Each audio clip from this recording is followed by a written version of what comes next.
Hello everyone and welcome back. This is another episode of Spiritual Thursday and I'm your host, Veteran Mountain Man.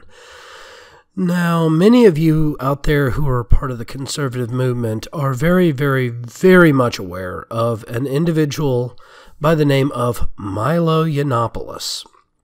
He is the dangerous individual that has been touring colleges and stirring up conservative rhetoric, who has been banned from Twitter for insulting Leslie Jones, and has done a book called Dangerous, as well as the Dangerous Faggot Tour, where he toured the schools talking about all of his conservative values, as well as Trumpism.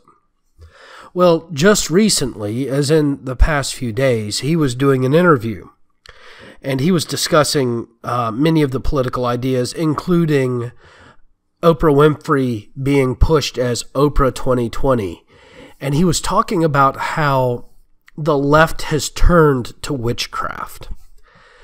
Now, I have to say that I object to his determinacy of how he's discussing it.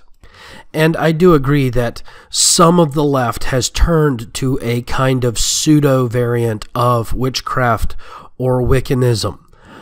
There are still a lot of us that are very much conservative and have been practicing, in some cases, 30, 40, 50 years. So I don't like the idea of anyone, even in the right, painting witchcraft or paganistic belief structures as purely a progressive leftist ideology. So, anyhow, here's the clip. And this is, this Oprah stuff. This is the equivalent, and social justice is this. And by the way, I'm fascinated by this, and we're going to talk about this on so many future shows because it's my new favorite subject. The resurgence of witchcraft. Oh, it's everywhere. It's everywhere. Yeah. The resurgence of witchcraft is lefties finding God, because they've realized that they need something more than this narrow monochromatic prism through which they view the world. Is it racist? Is it sexist? Is it homophobic? There's something more to life than that. And they don't know what it is, because for 2 generations, that's all they've been interested in. So they're now looking for something more. And when they reach for something more, they reach for brands and personalities like Oprah. And there's a book by Catherine Lofton, Gospel of an Icon, about Oprah Winfrey. And there was a lot of good literature about Oprah Winfrey in the late 90s and early 2000s that described how her shows are structured like the Eucharist, where there's in the crescendos of emotion, and then so you get a car, you get a car, you get a car. That's the Eucharist. How her shows became a sort of religious ritual for an increasingly godless America, and she's now brought back as the woman who saved us all in the 1990s, and was there for us when nobody else was. And Obama said no, Michelle said no, because the Obamas are absent, because the Obama. So realistically, my response, Milo, is pretty simple. Paganistic or witchcraft style spiritual belief structures is not just about replacing one concept of divinity with another. So replacing, say, God with Oprah Winfrey doesn't necessarily make you a pagan or a Wiccan. We have a distinctive community structure which is very loose. It actually lends itself highly to Locke-style liberalism, or the libertarian concept, or the 1776 concept of conservatism, which is where we want to be left alone and allowed to do our own independent activities while not being judged by the rest of society.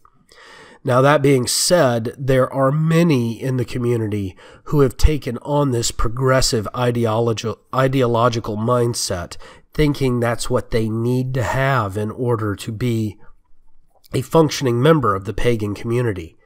And many groups straight out reject those organizations, groups, and individuals because of their hierarchical structure and insane power mandates within their own descriptions. It's why the progressives have been pushed out of the more traditional, more conservative covens, is because it's not about progressing society. It's about connecting back to the earth and to the spirit. And it's a very different concept than what they are currently doing. Well, as for the rest of your analysis, I don't disagree with you. I just would like you to not necessarily associate them with those of us who are truly pagans and Wiccans. And I am going to encourage the pagan and Wiccan communities to go ahead and start speaking out about this. Present your conservative beliefs. Let people see that the pagans and Wiccans are not a bunch of crazy progressives, because there are so many people that believe that there are only progressive pagans.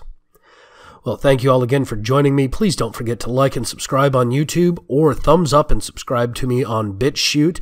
The link is down below for BitChute if you've never been there. They are a blockchain video hosting service that I use. Once again, I want to encourage you to leave comments and come on over to social media sites other than Unapologetic Pagan. And if you're catching me on one of those sites, please visit unapologeticpagan.com for the latest in conservative pagan news. Thank you all, and have yourselves a great Thursday.